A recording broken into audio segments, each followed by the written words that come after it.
की online classes में आपका स्वागत है। कक्षा 4 विषय पर्यावरण अध्ययन, पाठ 14 फसलों का सफ़र।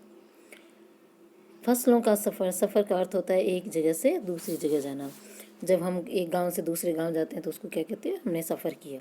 उसी तरह फसलें भी एक जगह से दूसरी जगह कैसे पहुंचती हैं। फसलें क्या होती हैं? फसलें होती है खेतों में जो अनाज हम खाते हैं, खाना खाते हैं, जैसे गेहूँ बाजरे आटे, आप रोटी खाते हो, वो किसकी बनती है? गेहूँ बाजरे मोट इन सब की बनती है, चने की दाल। वो जैसे चावल खाते हैं, वो सब्जियाँ, यानी कि हमारा जो खाना है, जो हम खाना खाते हैं, वो किसके माध्यम से हमें मिलता है? हमें फसलों के माध्यम से मिलता है। किसान खेती करते हैं और इसमें वो फसल उगाते हैं और वो फसलों के माध्यम से हमें वो खाने का जो भोजन पदार्थ है वो मिलता है। वो कैसे मिलता है, इसी पाठ में इसको हमें बताया गया है। तो ये फसल के रूप में बनता है और फिर इसका सफ़र यानी वो हमारे तक कैसे पहुंचता है, इस बारे में सब बताया गया है। पाठ पढ़ेंगे। श्री गंगानगर के एक गांव में किसान और उनका बेटा खेत में घूमते हुए बातचीत कर रहे थे। आओ हम भी जाने उनकी बातचीत। यानी ये किसान है, वो कैसी बातचीत कर रहे हैं? फसल के बारे में बातचीत कर रहे हैं। इस बातचीत के माध्यम से हमें फसलों के बारे में जानकारी मिलेगी। कुलवंत: पापा जी, अब की बार अपने खेत में फसल अच्छी हुई है। सुरजीत: हाँ पुत्र। कुलवंत: पापा जी, फसल पक गई, अब इसे कटवानी पड़ेगी। सुरजीत: हाँ पुत्र, फसल कटवाने का सारा इंतजाम कर दिया है।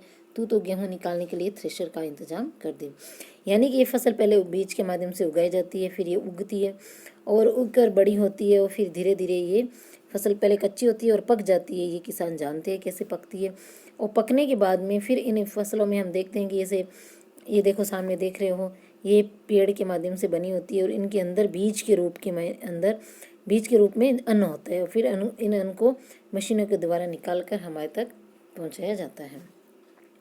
तो इसमें पिता और पुत्र ये बातचीत करते हैं कि भाई फसल तो पक गई है, पकने के बाद ही उसे काटा जाता है। तो फसल पक गई है, अब इसको इसमें से फलियों में से गेहूं निकालने के लिए हमें क्या चाहिए? थ्रेशर चाहिए। थ्रेशर वो मशीन होती है जिससे भूसे और यानी कि वो फली में से भूसा और गेहूं को अलग अलग किया जाता है।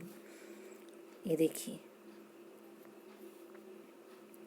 पुत्र में बाजार से बोरे। पापा जी, गेहूँ निकलेगा तब हम इसे कहाँ रखेंगे? यानी कि ये गेहूँ निकलेगा तो उसको हमें रखने के लिए जगह भी चाहिए और कैसे इनको बाजार में ये पहुँचाते हैं उसकी व्यवस्था भी करनी पड़ती है। तो पिताजी बोलते हैं, सुरजीत पुत्र, मैं बाजार से बोरियां खरीद लाऊंगा और गेहूं को उनमें भर देंगे, फिर मंडी ले जाकर बेच देंगे। हम अनाज खरीदते हैं तो हम भी खरीद कर ही लाते हैं ना, खाते हैं वो। तो यानी कि ये मंडी में किसान होता है, वो मंडी में बेच देते हैं। मंडी किसकी होती है? धान की मंडी होती है, यानी अनाज की मंडी होती है, उसमें बेच देते हैं। आप देखिए, अपनी किताब निकालेंगे, अगले चित्र में देखिए, ये रही अनाज मंडी बनी हुई है, ये देखिए। और इसमें देखिए जगह जगह ये अनाज भी फैला हुआ है। तो ग्राहक है वो, यानी जो लेने वाले, वो देख रहे हैं। अंदर देखो बोरियां रखी हुई है बहुत सारी। ये तराजू है, यहाँ पर इसको तोला जाता है। पता कीजिए और लिखिए, आपके क्षेत्र में किसान कौन कौन सी फसलें उगाते हैं। हमारे इधर कहाँ कौन कौन सी उगती है फसलें? बाजरा, मोठ, ये उगती है ना, तो मूंग, ये सब फसलें उगती है। आपके आसपास के खेतों में फसल पकने पर किसान उसे बेचने के लिए कहाँ लेकर जाते हैं? हमारे आसपास में गांव में हम देखते हैं फसलें यानी खेती होती है और वो फसल उगाते हैं और वो फसल कहाँ लेके आते हैं? वो मंडी में, यानी कि जहाँ अनाज मंडी होती है वहाँ पर उसको बेचने के लिए आते हैं। वहाँ पे उसे सरकारी गोदामों में भी बेचा जाता है। किसान अपनी फसलों को किन किन साधनों से बेचने के लिए लाते हैं? वहाँ पर किसान अपनी अपनी अलग अलग जगह पर अलग अलग साधन होते हैं। जहाँ पर जिस तरह परिवेश में साधन होते हैं, जैसे कहीं ऊँट गाड़ी भी होती है और कहीं ट्रैक्टर होते हैं, ऑटो रिक्शा भी होते हैं, कहीं बैलगाड़ियाँ होती है। यानी कि जगह के भौगोलिक परिस्थिति और जगह के हिसाब से ही वहाँ साधन मिलते हैं। ये चित्र अनाज मंडी का है, जिसमें विभिन्न प्रकार के अनाज की बोरियां दिखाई दे रही है।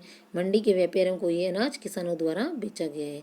किसान अपना सामान या अनाज वो बोरी में भर कर लाता है और यहाँ पर बेचता है, व्यापारी से खरीदते हैं। पता कीजिए और लिखिए, अनाज की तरह सब्जियां भी मंडी में बेचने के लिए लाई जाती है। आपके गांव शहर में किसी सब्जी वाले बेचने वाले से बातचीत करके पता कीजिए। हम देखते हैं जिस तरह ये अनाज बेचा जाता है उसी तरह हम बाजार से सब्जियां लाते हैं। तो सब्जियां होती हैं, हम देखते हैं कि बहुत वहाँ सब्जी बेचने वाले बहुत से बैठे रहते हैं। तो सब अपने अपने खेतों से थोड़े लगे, सबके खेत थोड़े होते हैं। तो वहाँ पर भी मंडी में जो किसान होते हैं, जो सब्जी उगाने वाले होते हैं, वो सब्जियां लाते हैं और वहाँ पे मंडी में बेचते हैं। अगर आपके आसपास कोई सब्जी मंडी है तो आप उसमें से देख सकते हो, सुबह सुबह सब्जियां बिकती है, बहुत सारी सब्जियां आती है अलग अलग साधनों से और बिकती है और वो फिर जो सब्जी बेचने वाले हैं वो खरीदते हैं। आप जैसे कभी कभी किसी सब्जी बेचने वाला होता है, कभी आप अपने परिवार के साथ, माताजी पिताजी के साथ सब्जी लेने जाते हो, वहाँ जानकारी कर सकते हो। नहीं तो आपके घर के आसपास जो सब्जी बेचने वाले आते हैं उससे भी आप बातचीत करके पता कर सकते हो ये सब्जियां कहाँ से लाते हैं, खुद पैदा करते हैं या मंडी से लाते हैं। कौन कौन सी सब्जियां 1 या 2 दिन में ख़राब हो जाती है, ये सब्जियां कहाँ से लाती है, ये सब्जियां खेत से आती है, खुद पैदा करते हैं या मंडी से लाते हैं। कुछ ऐसे होते हैं सब्जी बेचने वाले, वो खुद भी पैदा करते हैं, उनके मतलब खेत होते हैं अपने और उसमें पैदा होती है, तो वो सब्जियां वो लाकर बाजार में बेचते हैं।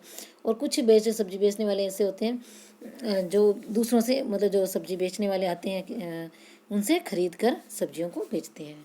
कौन कौन सी सब्जियां 1 या 2 दिन में ख़राब हो जाती हैं? हरी पत्तेदार सब्जियां होती है, जैसे पालक, प्याज पत्ती, धनिया पत्ता, ये सब चीज़ें ऐसी सब पत्तियां हैं। मूली और मेथी, ये सब ऐसी सब्जियां जो एक से दूसरे दिन खराब हो जाती हैं। आसपास सब्जी मंडी हो तो पता कीजिए वह सब्जियां कहाँ कहाँ से आती है। ये सब्जियां आप पता करोगे तो आपको पता चलेगी ये सब्जियां कहाँ से आती हैं। ये सब्जियां किसान या जो सब्जी उगाते हैं, जैसे बोलते हैं कुआं है, कुएं की है, ऐसे ऐसे बोलते हैं, आपने सुना होगा घर में। तो ये सब्जियां वहाँ पे उगाई जाती है और वहाँ से यहाँ पर लाई जाती है। बाड़ी बोलते हैं, और भी अलग अलग भाषाओं में बोलते हैं। तो वहाँ पर उगाई जाती है, फिर ये सब्जी मंडी में लाकर बेची जाती है। और फिर छोटे छोटे जो सब्जी बेचने वाले होते हैं वो इनको बेचते हैं। ये सब्जियां खेत में, मंडी में किन किन साधनों से लाई जाती हैं? वही साधन वही है कि अपनी अपनी जगह की परिस्थिति के हिसाब से वहाँ पे अलग अलग साधन होते हैं। हम देखते हैं आजकल ऑटो रिक्शों में भी ये सब्जियां आती है, कहीं बैलगाड़ियों से आती है, कहीं ऊँट गाड़ियों से आती है। आपकी भी गली मोहल्लों में कभी कभी सब्जियां बेचने वाले आते हैं और मंडी में भी ये बेचने आते हैं। आपने अपने क्षेत्र में इस तरह की दुकान देखी होगी जिसमें चावल, चीनी, गेहूं, दाल, गुड़, मसाले आदि मिलते हैं। ये देखिए आप किराने की दुकान आपने देखी, ये देखो किराने की दुकान। इन किराने की दुकान में सभी सामान, खाने से भोजन या खाने का संबंधित सभी सामान मिलता है। पता कीजिए और लिखिए किराने की दुकान वाला ये सामान कहाँ से लाता है। यानी कि ये किराने की दुकान वाला ये सामान है, ये कहाँ से आता है। सीधा तो वो तो अपने घर में सारी चीज़ें बनाता नहीं है ना, वो उसके पास ऐसी फैक्ट्री है कि ये सारी चीज़ें बने। तो ये कहाँ से आती है, यानी कि हम जो बाज़ार से सामान लाते हैं वो कहाँ से आता है। ये सामान ये लोग जब, ये खुदरा विक्रेता होते हैं। खुदरा यानी कि थोड़ा थोड़ा बेचते हैं, 1 किलो भी देते हैं, एक व्यक्ति को भी देते हैं, थोड़ा पाव लाओ पाव देते हैं।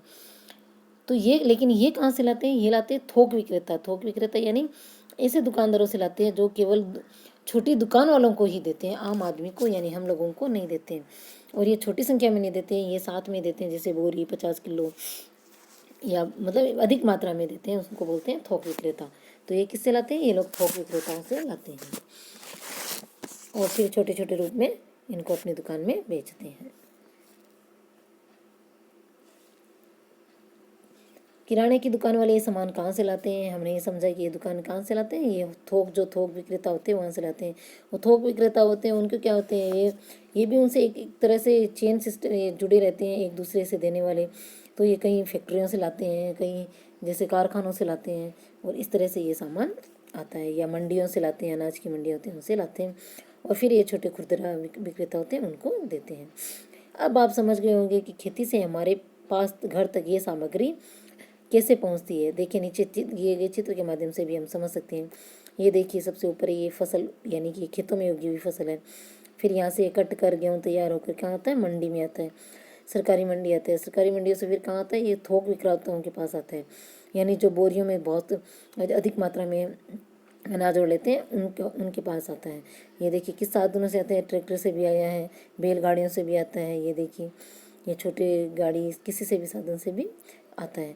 फिर यहाँ से ये क्या आता है? यहाँ से ये आता है छोटी छोटी दुकानों में आता है, और इन दुकानों से ये सामान हम लाते हैं। ये देखिए खेत से दुकान तक, फिर दुकान से घर तक ये सामान पहुँचता है।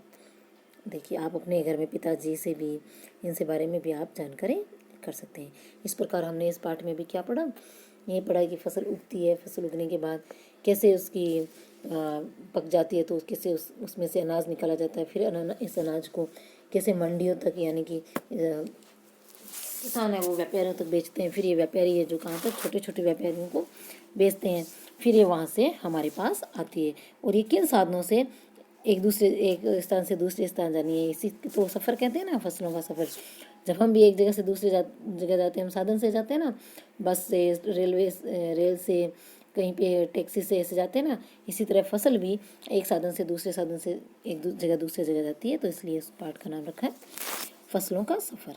अब आगे हम पढ़ेंगे इनके प्रश्न उत्तर। आपके क्षेत्र में किसान कौन कौन सी फसल उगाते हैं? हमारे क्षेत्र में बाजरा, मूंग, मोठ, तिल, गेहूँ आदि उगता है।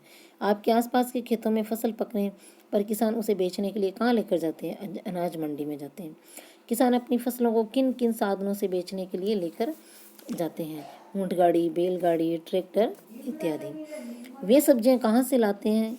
यानी जो सब्जी बेचने वाले हैं वे सब्जियां कहाँ से लाते हैं? खुद पैदा करते हैं या मंडी से लाते हैं? कौन कौन सी सब्जियां 1 या 2 दिन में खराब हो जाती है? वे सब्जियां कहाँ से लाते हैं? वे सब्जी मंडी से लाते हैं, जो बड़ी मंडियाँ होती हैं वहाँ से लाते हैं। कौन कौन सी सब्जियां 1 या 2 दिन में खराब हो जाती है? पालक, मेथी, मिर्च, पुदीना, हरा धनिया आदि जल्दी ख़राब हो जाती है। वहाँ सब्जियां कहाँ कहाँ से आती हैं? वहाँ सब्जियां आसपास के खेतों से आती है। ये सब्जियां खेत से मंडी में किन किन साधनों से लाई जाती है? ट्रैक्टर, बैलगाड़ी, ऑटो आदि से लाई जाती है। किराना की दुकान वाले ये सामान कहाँ से लाते हैं? ये थोक व्यापारी से लाते हैं। कहाँ से लाते हैं? थोक व्यापारी से लाते हैं। आपके घर में खाने के लिए ये सामान जैसे गेहूँ, दाल, चावल, मसाले आदि कहाँ से आते हैं?